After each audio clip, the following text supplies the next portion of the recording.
நம்மளுடைய தர்மத்திலே தெய்வத்தை அடையறதுக்கு 4 மார்க்கங்கள், அதாவது 4 வழிகள் சொல்லப்பட்டிருக்கு.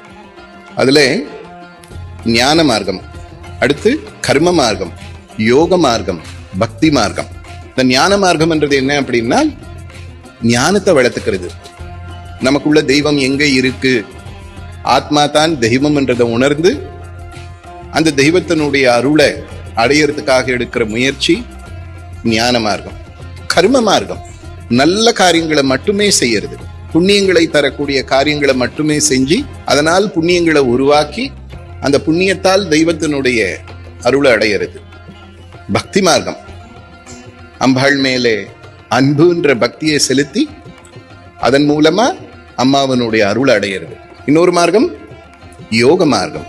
யோகத்தாலே அஷ்டாங்க யோகம்னு சொல்லுவாங்க. 8 வகையான யோகங்களால் படிப்படியா முன்னேறி இறுதி நிலையான சமாதின்ற நிலையில அம்பாளினுடைய அருளை அடையிறது தான் யோக மார்க்கம்.